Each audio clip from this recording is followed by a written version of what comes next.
Are you all seeing an opening screen from me? Yep. Great. All right. Yep. So what I'm hoping to talk about today is what the knowledge base is, how you can get to it, what it's actually supposed to do, and then what it actually does do, which is somewhat a bit different. Give you a live presentation of actually using it, and then the catch-all at the end that says, "What can you do to help me?" Because there's always room for improvement. So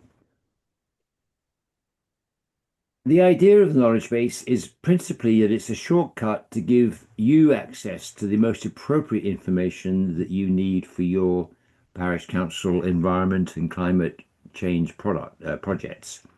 So we have a long-term aim of 3 clicks that we know with 3 clicks of the mouse, you ought to be able to find the very document that you're looking for. And the document can be anything. It can be a template on how to set up a climate action plan. It can be a document that says how people did in what happened when you created an allotment in southern Surrey, or it can be the best way of doing a particular project that somebody's already done. But the idea is to help you to get there in 3 clicks, because there's so much stuff out on the internet that if you type something into the internet, you usually get 100 replies, which is not much use to you when you're in a hurry.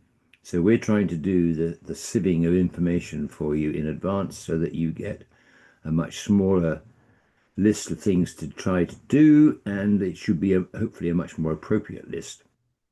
So it's as much a pointing system to where stuff is already out there on the internet as anything else. And inevitably, if we're pointing to a document that later changes, which is what people will hopefully always be doing, because as they make progress, they update, things get better, your document will also update. So we're trying not to host documents on the knowledge base itself. We're really just trying to host the directions to a document that has been recommended to us. And the system that we're using to build the knowledge base is a system called, actually, I said Gitbook Hub there, but it should be Gitbook, I'm sorry. Gitbook is an open source system which helps people produce very live and very easily updated documentation systems. And we're using it for the knowledge base.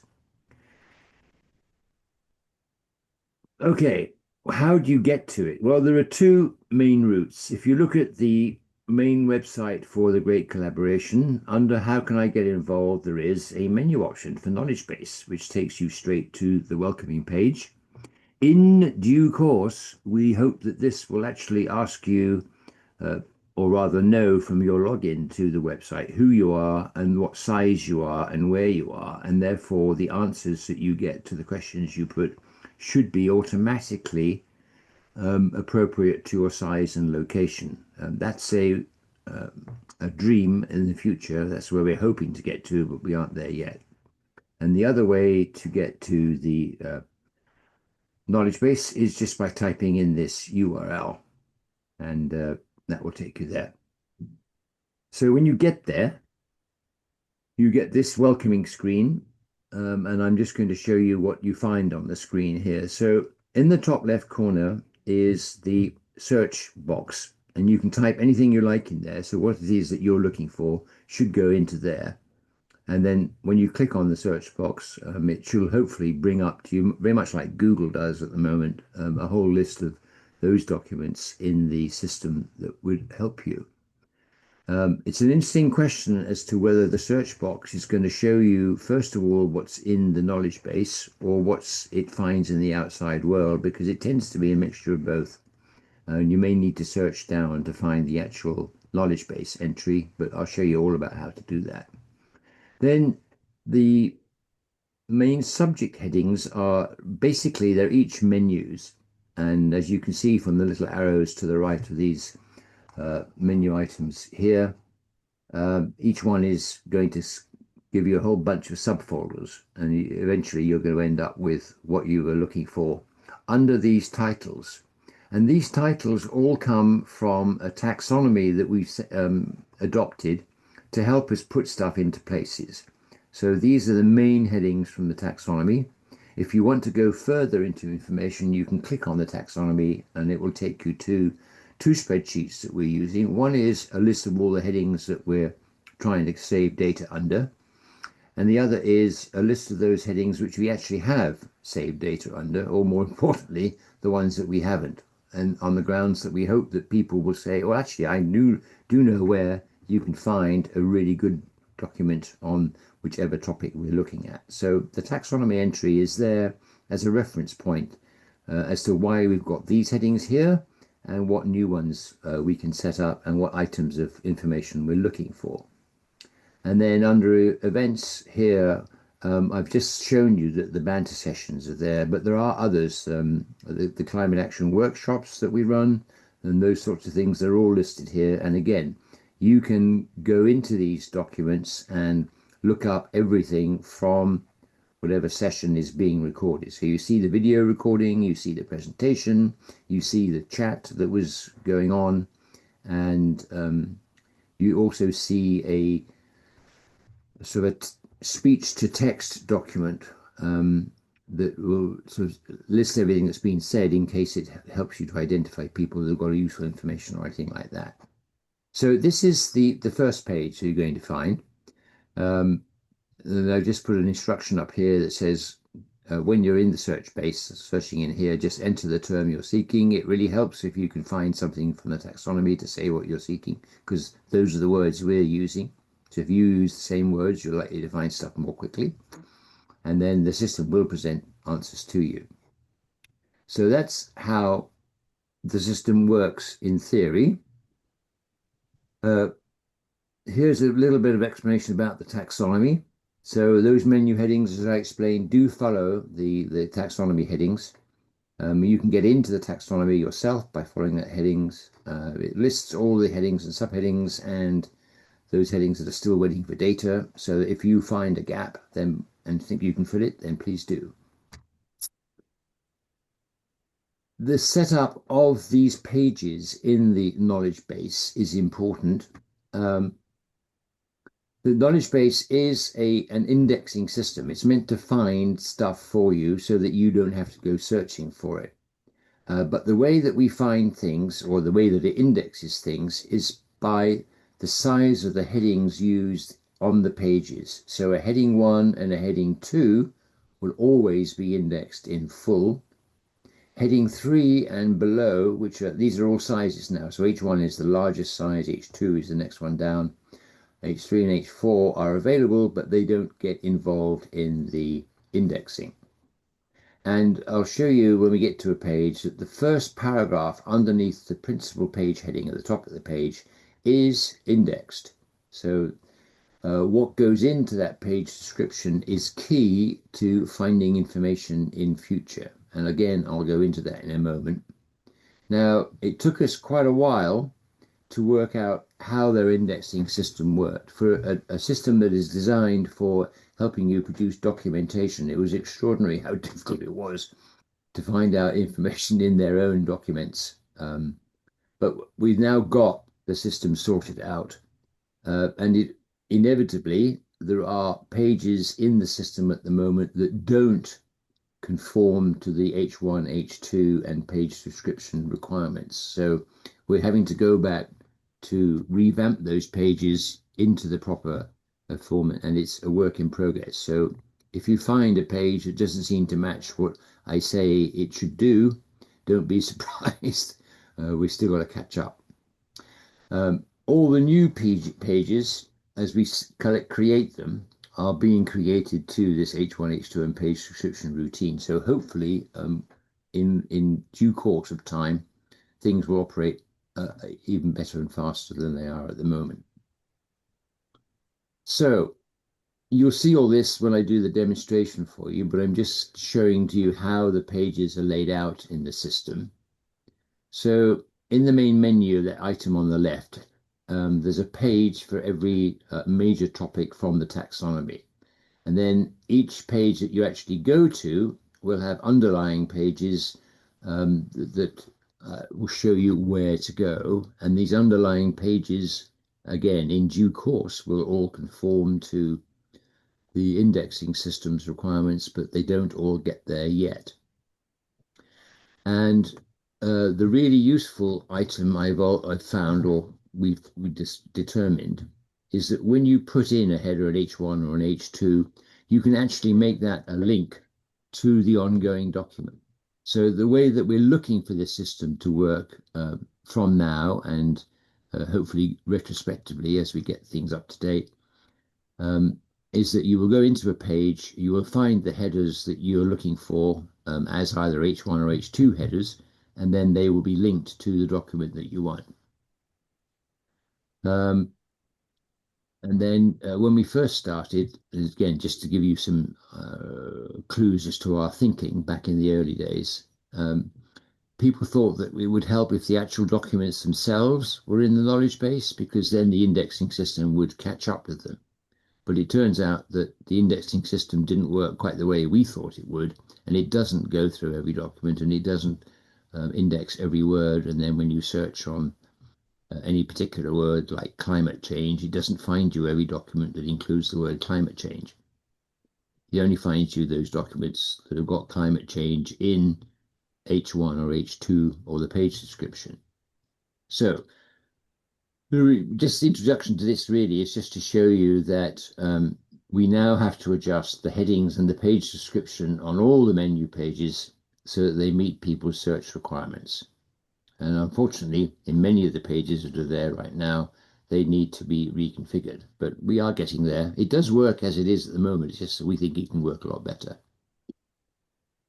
Right, so here is a typical example of a page that doesn't meet those requirements. So biodiversity audits is a page in the knowledge base. It shows you what you need to do to get an audit. But you'll notice that even though that heading is an H1 and it works fine, there's nothing at all in the page description. And what we should have here are the keywords, particularly words from the taxonomy list, that apply to this document. So in other words, there's a sort of a summary needed for every document that goes into the knowledge base of the keywords that it applies to, so that, again, people can find it much more quickly in the future. So here is a subparagraph that you'd expect to be useful in the index. You might want to look up biodiversity audit, or even what is a biodiversity audit. That's not going to be found at the moment because, as you can see here, it's a heading 3, not a heading 2. So this document is one that I've got to update. It doesn't conform with our requirements. Now here's one that's a bit newer, but it still is some way from where it needs to be. So the page heading is H1, easily found. The page description doesn't really give you the keywords of what this National Emergency Briefing film is covering. It tells you what it is. So this is effectively a summary of what the film is about, rather than actually putting in the keywords of the topics that are discovered. So we should have in here things like food resilience, food security, floods, climate change, that sort of thing. So again, a work in progress. But here you see the page on here, which is quite useful. And here's the example I'm giving you, that we've put the People's Emergency Briefing film as a heading 2, and there's a link on it that will take you directly to the page that tells you all about that film.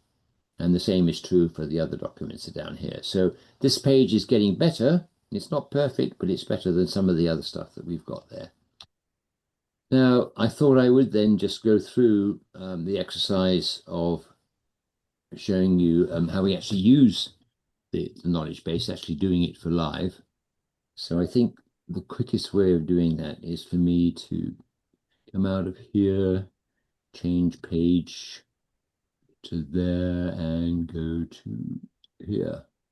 So hopefully you're now all seeing the welcome page. If you were to type in what you're looking for, it's going to go into this space. But before we do that, I just wanted to show you the taxonomy that underlies all of this. So if we go into taxonomy, you find that you've got 2 spreadsheets. And if you just click on any one of these, it'll bring the spreadsheets up. And here's the one that lists all the topics that we're discovering. So if you're looking for something in biodiversity, this is what you can expect to find under these individual subheadings. So this is a work in progress. As people think of more things, we add them into the appropriate page. So I'm hoping that you're all going to say, oh yes, well, we know all about heat pumps. Let's put heat pumps into renewable energy or whatever it is. So there's a listing of all the stuff. And then if we come back out of here, it's a good question of how I'm going to do that. It is a good question of how am I going to do that. Should I go that way? Yes. Uh, then this one, I tell you, is virtually the same spreadsheet, but there's a list of those items which have got items in the knowledge base already, and conversely, those that don't. And unfortunately, there are more empty gaps than there are full ones at the moment. You can have a full gap, but you know what I mean. So let's go back to doing a search. Since we've just been talking about it, if I type in here NEB, or the National Emergency Briefing, and then the system goes away and thinks to itself for a bit, or maybe it doesn't. It's interesting, isn't it?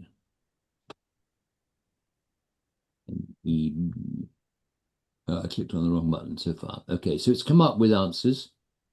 And if you come down to here, you've got the full level of links from here. So if I go to interactive streaming map, for instance, this now takes us to the page about the NEB, and you can see everything that you need to see here that there is. So it started off as the National Emergency Briefing. That's now been sort of boiled down to a film. It's about 45 minutes long. It is available now. It's been released to those people who want to see it. If you'd like to see it, you just go ahead and follow our links to how to get hold of it. And then you can show it to anybody that you like in your local area. So we're showing it as a parish council deal, but lots of organisations such as the Women's Institutes and scouting organisations and so forth are all showing it. And you can have a look at their map, and it shows you all the places in the country that are showing the map. So if I take you there, you can see that even Scotland has got places. So, Frank, are you in here? You're on mute, Frank, so I don't know. Just I know we've got it showing at the end of the month, but I'm not sure whoever's organized it has posted it onto the map, so I can check after today. yeah, but it's easier to see up here than it is all the gazillions of ones down here. For those of you who are thinking about doing this and are wondering, what is the capacity of our village hall, how many people are going to do it, and so forth, there is a ticketing organisation called Ticket Tailor. And if I go into here, which I think is us, and Ticket Tailor says, please pick up a free ticket. So we have an idea. So clicking on here, you just sign your email, and it gives me the indication that you intend to come, and that I get an idea of how many people are hoping to come and what we're going to have to do to cope with that number of people. And you have no idea whether it's going to be 5 or 100, but it helps, of course, to know in advance. So these numbers are ticking up for us, I'm pleased to say. So where do I go to get out of here? Let's go back to where we were. I think it was here. We don't want to do that either. There we go. All right, so that was basically the national emergency briefing. What I wanted to show you then is that we've now started tying in actions to mapping. So if it helps you to see where things are happening, you can type in, say, flooding, which is something that we got in there, and it will take us to floods, and it shows us somewhere a map.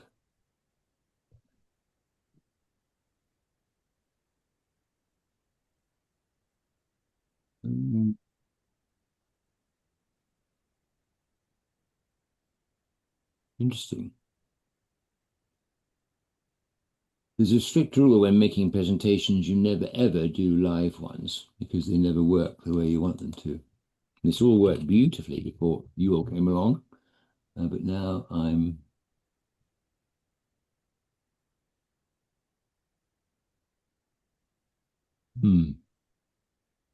Well, let's go through it another way. Just so happens that we have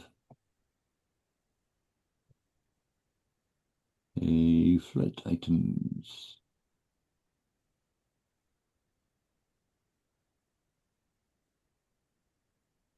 Okay, maps and mapping. So if you want to go and look at the maps, there's a link here and we can take you to there. And then the menu shows you which maps we've got up and running. And the environment map is the one I was telling you about, the floods one. So we can say, yes, do take me to this map. And you get the entire country to start off with, and you can say, here are the layers of information that I'm interested in. And if you want to know where there are floods at the moment or high risk areas of flooding, then you immediately see them and you can immediately tell, hopefully we're safe in the rest of the country at the moment. If you want to know where floods are likely to happen, then you can go into the flood risk areas and up will pop a whole ton. And this is where again, if it starts raining, you can expect to see floods in these areas, and you're entitled to sort of zoom in and see any particular place. So if you're living in sort of Western-super-Mare area, then you can start seeing, is your individual parish going to be at risk? And you can keep on zooming in. So it's very, very helpful. And there's a whole load of other stuff. Again, are you interested in, let me zoom out a bit more now. And there's a slight time delay, I regret, but you will information in due course, the flood zones of all the places where it has flooded in the past is really useful. There's a new one that the Environment Agency has just produced, which is saying the historical flood zones plus where we expect there to be an increase with climate change. So as we're all getting more intense rainfalls, as the weather sort of develops according to the changing climate, then this is the Environment Agency saying we expect you to get floods in these extra areas. So that was the flooding map. I think that was the last of the examples I was going to show you. The next one I was going to show you was an example of a document that should be in the knowledge base. And then the question is, what do we do about it to get it in there? Graham, can I just ask a question about the last one, please? So that map that you put up, the flood risk areas. Yep. Did you say that comes direct from the Environment Agency? I did. Right. Okay. Thank you.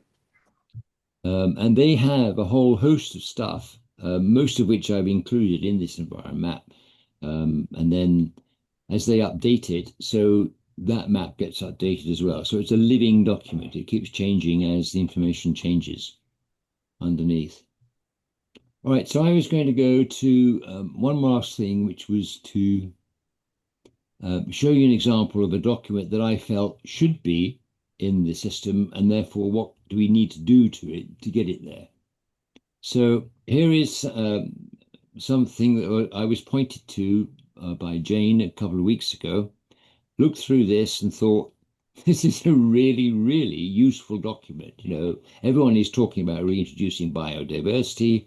We're looking to see how can we reduce the problems that we're seeing, how quickly and simply, and how, most importantly, how inexpensively.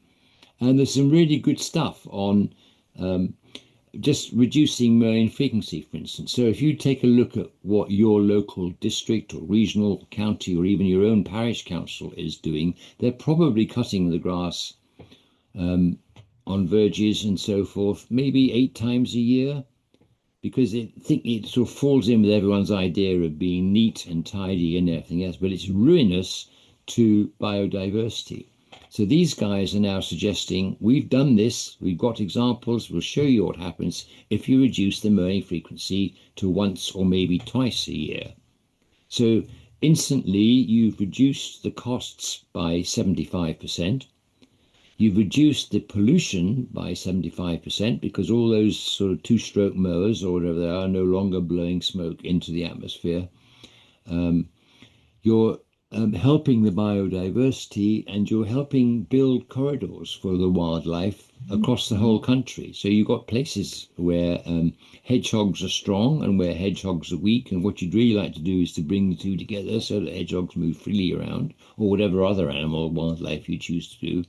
And you've got arguments here of why you should be doing that and how you should be doing it and so forth. So I felt this is a really great document. So what do I need to do to create a fresh page for it in the knowledge base? And creating an extra page in the knowledge base is a piece of cake. But the first thing you're going to want to do is to stick it in the menu order in the right sort of place. I mean, if people are just searching, they don't actually care where it is in the system. But if you're looking into topics that are all related, you probably do want them to be all in the same place. So if you're looking for biodiversity, you want to go to the biodiversity menu. If you're looking to save money on mowing or something, you need to be taken to this document and you don't care where it's stored. So use the taxonomy spreadsheet to work out where in the menu system this document should go. You can create a new page for it and then just follow the rules for setting up the headings. So you want the main page will have automatically a heading that's H1. So you need to know what are you going to put in there. Then it's got the page description is the piece that comes immediately under the header. And you've got to go through this document and just pick out the keywords that need to go into that header so that other people can find what they're looking for.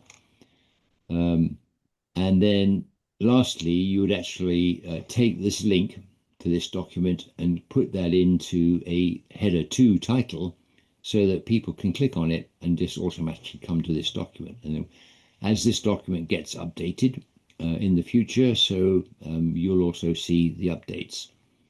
So really what I was doing with this is just to show people that there is quite a lot of work involved with each new document that we're adding to the knowledge base.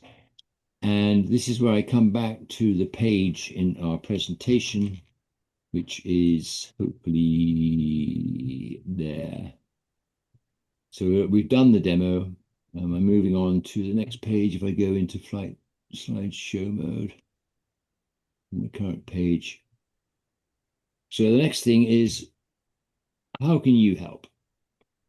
And the first thing that you can do if you happen to be going through the knowledge base and you see that there are pages that don't have the proper headings, or there are pages where the page description is not doing what it's supposed to do because we wrote it before we realized what it was supposed to do, then just sending me a note saying this document is in need of repair would be a big help. It'd be a big time saver for me.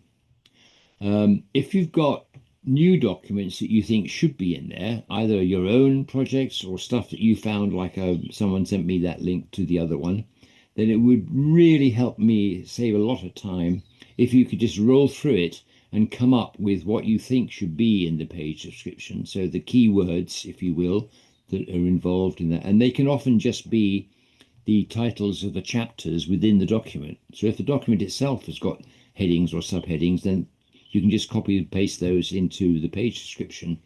It does the job automatically for you. And so just if you send me those links and those suggested page descriptions and headings, that would really, again, help me.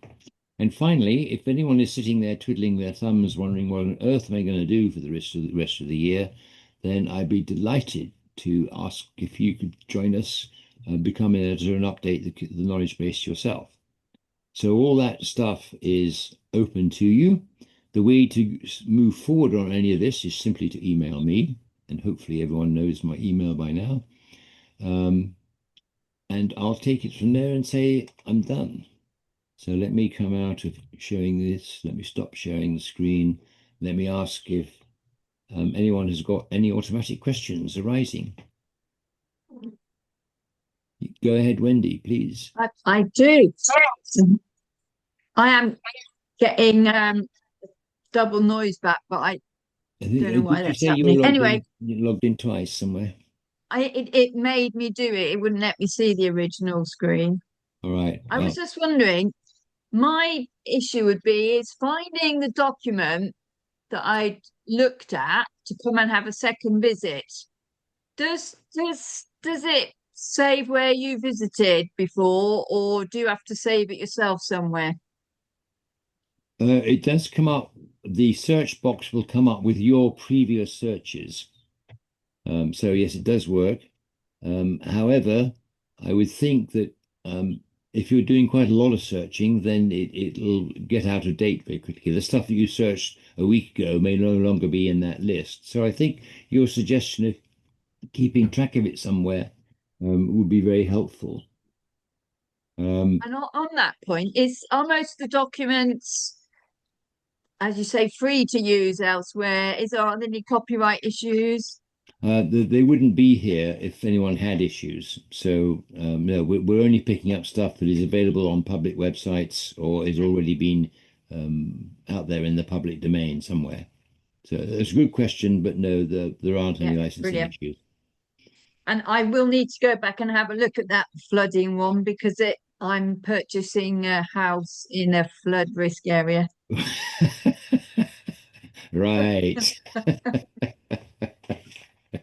Well, let's sort out our degree of wariness that you need. Good luck with that, Wendy. All right, Peter, good morning to or afternoon to you.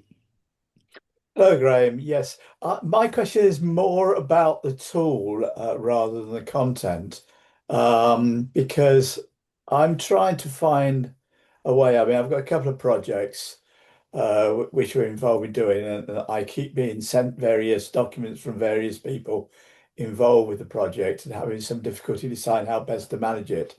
I mean, I started a few years ago using Hilo. And I actually thought that was a very useful tool a few years ago, just to quickly dump something into an area where somebody else could find it, in quite a lot of detail. In the last few years, it appears to have changed a bit, and it's become a lot more complicated and cumbersome in that respect. And I've just, I mean, I was interested in Gitbook, and I just did a search on that, and it came up with something called FutureBase, an affordable alternative to Gitbook with AI-powered docs. Um, I guess the question I'm kind of really saying is, it seems to me from what you're saying is that Gitbook does actually require quite a lot of effort in doing all the indexing to make it a useful tool. And how has anybody or have you come up with any other suitable tools which you can just quickly dump something in and make it allow it to automatically index itself and then not have to spend a lot of time doing that in order to then make it available to other people? Well, any reasonable SQL database will do it for you automatically. The Gitbook has an AI search engine which they're improving all the time and obviously will improve as their volume of data increases. The overwhelming factor in our deciding what to use was the fact that it's open source and therefore free. And we are hoping that we get a lot of people to sort of work with us on it. And therefore, you didn't want something that was also free but complicated like MySQL, which would also do the job brilliantly, but it would be much more maintenance work involved in making it available to everybody and presenting the information. So the answer to your question, Peter, is we went with price. And if any of our funding plans are successful, then we may well change to something that's more suitable. But if it's free, it's hard to argue with the price, even if it's not the most perfect product in the world. Jane, good day to you in Milton Keynes. Hi there, Graham. Yeah, thank you very much. That's really, really interesting. I'd had a little look in on the Knowledgebase before because I'm relatively new. I only became a parish councillor in February, but I've been following your weekly sessions with real interest. I suppose I've got platform fatigue because I've got so many of them that I come across, and like Transition Town have got great resources, donut economics, Climate Coalition, Friends of the Earth, all these sorts of things, and it's great because you're pointing to other resources, which is really good.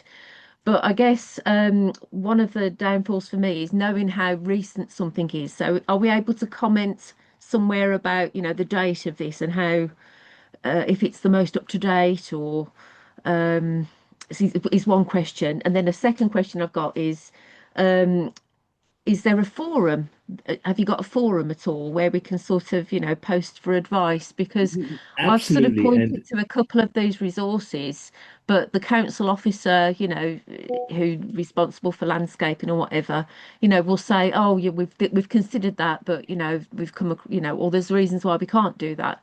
So just some sort of advice about how to approach things without going in, with all, yeah, blazing no, ideas. you've highlighted the major deficiency in my presentation, which was is interesting that Peter was mentioning high-low. We do have high-low, which we use amongst ourselves, and it's a great communication tool for doing exactly what you were saying, to sort of throw something in front of people and say, "What do you think?"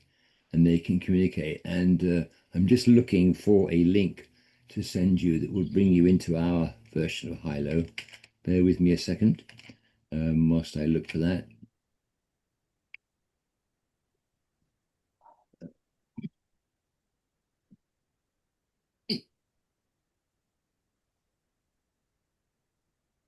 Right, I think that will do it.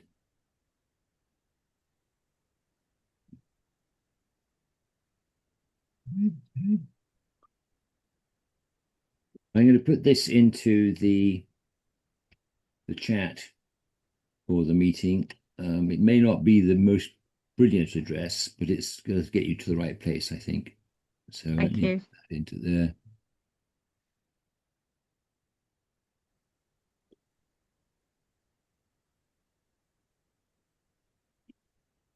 So, excuse me, there's a link in the chat now to our version of high-low. You'll see that there are lots of groups in high-low, and you can choose to join which you feel most appropriate.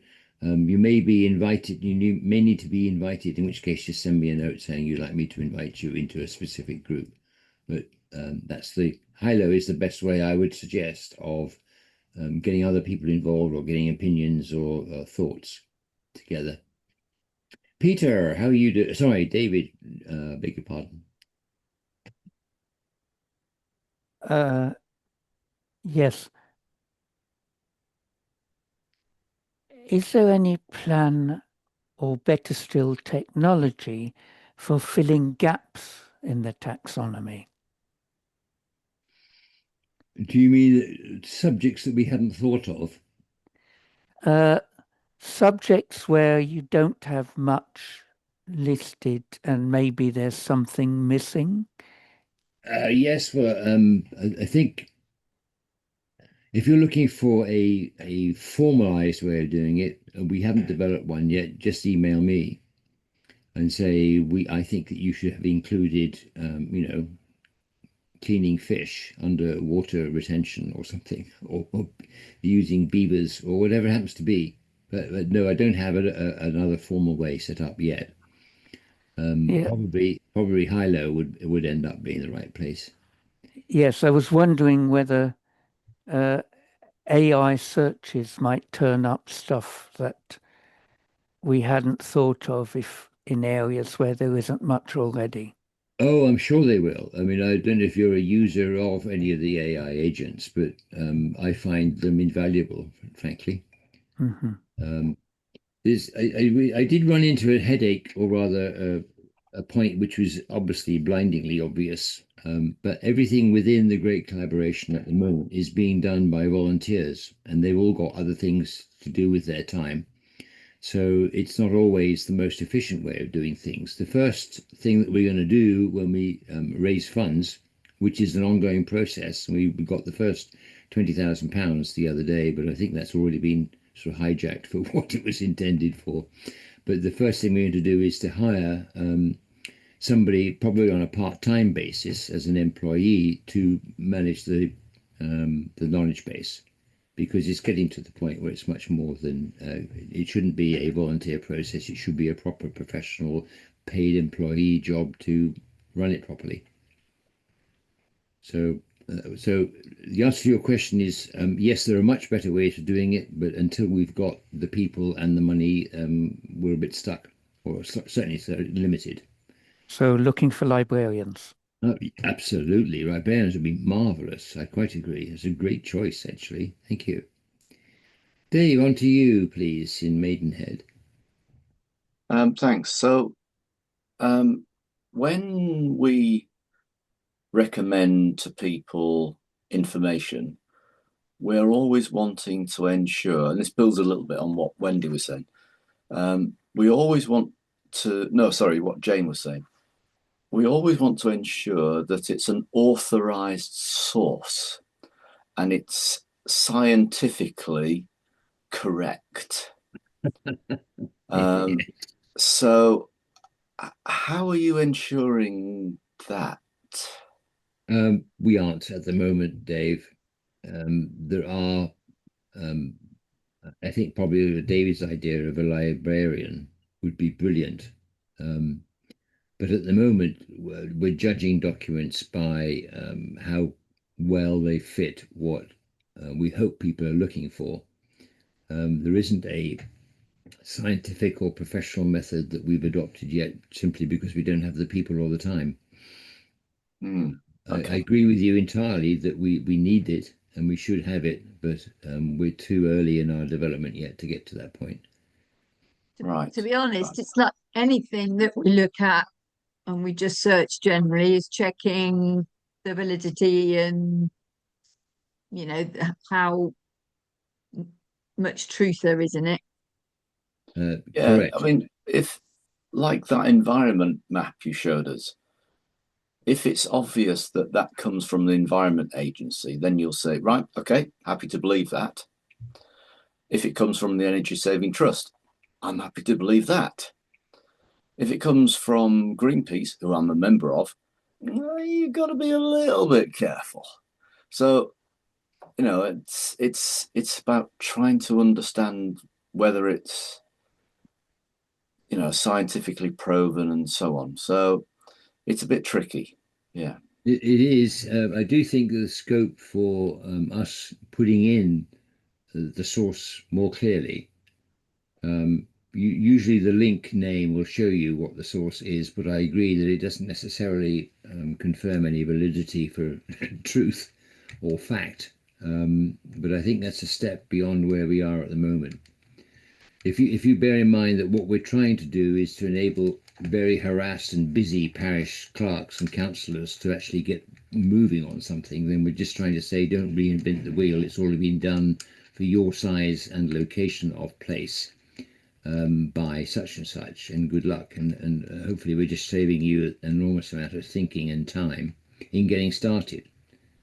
Whatever we provide, I'm expecting almost everybody will need to amend to suit their particular requirements, because everywhere is different. You know, just the fact that different people are doing it, they all look at things in different ways and have different approaches to the same solution. It's very much an individual thing. So we're just trying to save people time at the moment, just by, if you go out on the internet and ask for, give me an example of a climate action plan, you'll get 200 answers.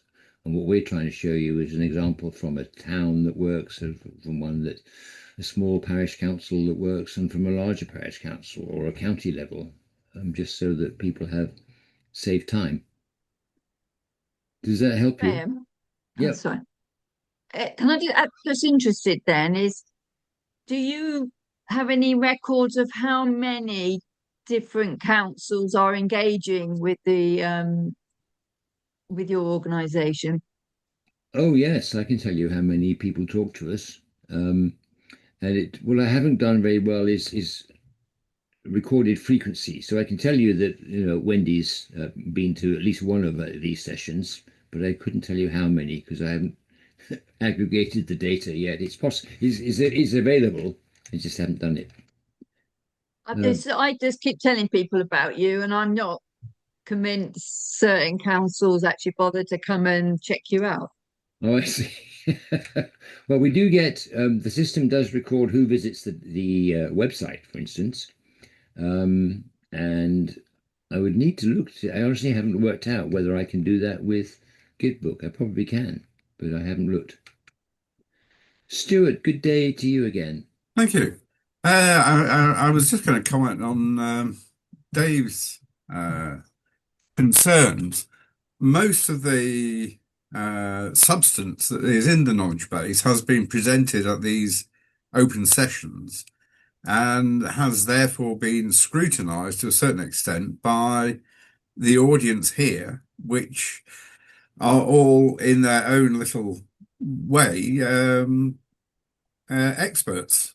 They're obviously keen, interested, and knowledgeable. So if something has been presented to the group as a whole and has been accepted and acknowledged, I think that does give it a certain amount of validity. Well, that's very kind. Of course, we also have lots of comments made in the chats during these sessions, and those are all published as well. So you're right. People do say, well, actually, there's another place to look here, and there's another place to look there. And those are all recorded and available on the site. So thank you. It's a good point. And I would just, whilst we're here, like to make another point. I've been to several other climate and environment related group meetings, and the public awareness of the Great Collaboration is rather low. I was at a meeting last week called Essex Area Sustainability Forum, and I was telling people you ought to have a look at the Great Collaboration. I think it'd be a really good idea to have some business cards to hand out. Yes, that is true. We do have business cards, but we haven't given them to you. But you're absolutely right. Yes.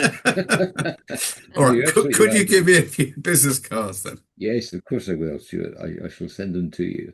Just to spread the word. Good. Thank you. Yes. Thank you. Funnily enough, out of sheer interest, the one county council that has paid most attention to us is Essex. Yes. They're our largest and most repeating client so far, which is great. So the workshops that we put on have been mostly in Essex. We're now doing a whole bunch in Buckinghamshire as well. But so Milton Keynes, watch out. But, we're there, Jane.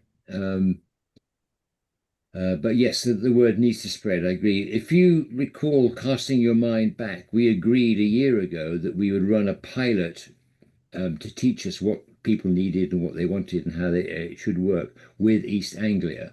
And then as the mapping came in, all of the first mapping information was applicable to East Anglia. But we've now made it available nationwide, and we need now to catch up with the answers that we're getting and put them on the map. But it's growing. It's growing. We just really the next stage is to get the funding in so we can start putting it on a more formalized basis. Can I help anybody else with questions, or are we all exhausted? Well, I would just answer David Newman's point about a QR code. I have found them to be a lot less effective than you would think. I think there's a certain group of people who, yes, they're very happy and they'll use QR codes, but we put QR codes on thousands of leaflets advertising a climate action meeting, and not one single person responded via a QR code. Really? Wow. Yes. Interesting. What have you found is the most effective way? Because I must say we've been advertising the showing of the video and so forth, and our Environment Awareness Day, and there's no question that Facebook is by far the most effective means of communication with our local community. I'm sure it varies from community to community, but I think it depends a lot on the age group of the people you're targeting. But I say the meeting I was at last week, this EA Sustain meeting, they eschewed using QR codes as a method of communicating with people. Right. And your evidence is that so far it hasn't been that effective. Yes. I think yes. you're right. It depends so much on the. I mean, I think QR codes are great if people want to use them, but I found the majority of people just don't. Okay. Well, thanks, Stuart. Frank. So a real quickly following from Stuart's one, I think one of the challenges we found is that every method you use is really, really good for a subset of people and leaves a whole swathe of people out. So Facebook is superb for getting your Facebook users, but they're a certain demographic. So if people who are older don't use Facebook, and the next generation certainly don't use Facebook. So we're kind of stuck with that. And even in our generation that use Facebook, we found there are lots of people who are ethically eschewing Facebook because of this tech bros, and they want nothing to do with it. Yep. So I think anyone who can crack that conundrum of how, as a community organisation, to reach all sectors of our community is really going to be a winner. And that's one of the things I tune in each week for, to see if anyone's got any bright ideas. Yeah, well, it seems to be the younger people very much into Insta and TikTok. Yeah. Yes. But that will change over time. Something else will come along, and Yeah. Yep. Reddit or WhatsApp or whatever. Well, our population here is very much glued to the village hall notice board, and posters seems to be the way to go.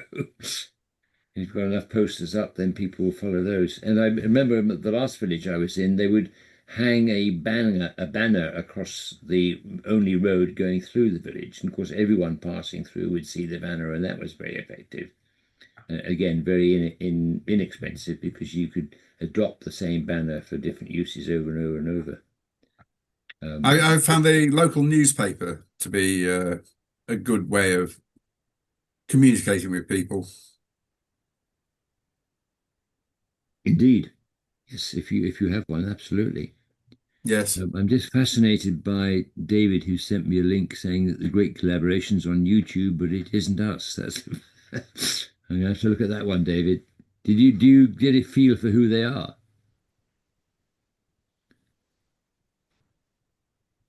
It's a couple of kids talking about their clubhouse. Oh, right. Okay. Obviously, it's a great collaboration from their point of view. Yeah. All right. Let me say thank you all very much for your time. Greatly appreciated. I hope it was useful, and I look forward to seeing you again next week, where I would look forward even more to telling you what the topic's going to be, but I don't know yet.